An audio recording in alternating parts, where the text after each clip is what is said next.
The meadow had been unusually quiet until Gary the Grasshopper bounded back from a scouting trip, his eyes wide with excitement. "Guys, you won't believe it," he shouted. "There's a carnival just over the hill. Lights, rides, food stalls, everything." A carnival? Benny the Beetle's wings fluttered with excitement. "What are we waiting for? Let's go!" "Do they have popcorn?" Maggie the Mosquito buzzed, licking her lips. "I love buttery snacks." "Do they have anything safe?" Carla the Caterpillar asked nervously. "Like places where we won't get squished?" "It's all part of the adventure," Benny declared, leading the charge. The DeadBug crew scurried, hopped, and buzzed their way to the carnival. When they arrived, their tiny eyes widened at the scene, glowing Ferris wheels, bright cotton candy stands, and humans bustling in every direction. "This place is enormous," Carla whispered, clutching a blade of grass for courage. "And delicious looking," Maggie added, zooming toward a funnel cake stand. Exploring the carnival, the bugs quickly discovered that the carnival was both a feast and a death trap. Benny and Maggie found themselves on a cotton candy machine. Maggie, sticky and grinning, buzzed, "This is heaven!" Benny, stuck to a pink cloud, muttered, "More like a fluffy prison." Gary discovered the bounce house. "Guys, it's like it was made for me," he shouted, doing somersaults across the inflated floor. Fortunately, he miscalculated a bounce and landed on the prize counter, narrowly avoiding a falling stuffed panda. Carla inched her way to the popcorn stand but froze when a human hand grabbed the bag she was aiming for.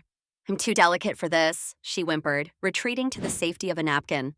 Barry the bedbug, always opportunistic, made himself comfortable in a plush carnival prize.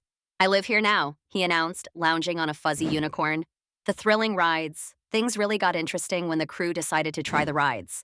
The Tilt-A-Whirl, Benny, Maggie, and Gary clung to the edge of a spinning saucer. "This is amazing," Gary shouted, somersaulting mid-spin. Benny flattened against the side, yelled, "This is terrifying." Meanwhile, Maggie zipped in loops, enjoying the chaos. The Ferris wheel. Carla reluctantly joined the group on a small light bulb near the top. "It's kind of peaceful up here," she admitted, looking at the twinkling carnival below. Then the wheel jerked, and she screamed, "I take it back!" The great food heist. As the night wore on, the bugs' attention turned to the ultimate carnival prize, the food court.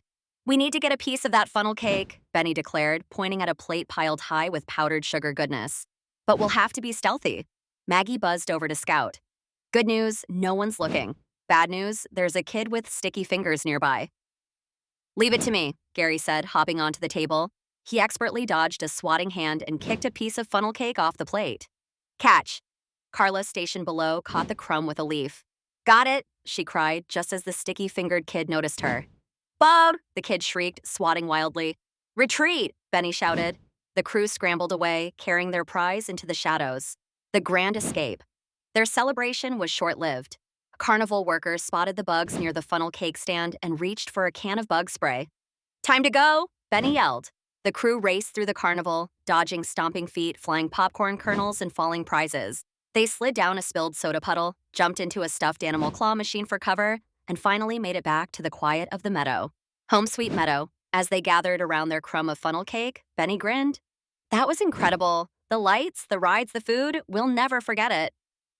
"I'll never forget almost being turned into cotton candy," Carla grumbled, picking a pink tuft off her back. "Worth it," Maggie said, licking sugar off her wings. Gary did a celebratory flip.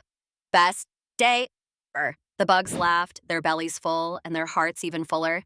The carnival had been chaotic, but it was the adventure of a lifetime, and they couldn't wait to tell the rest of the meadow about it.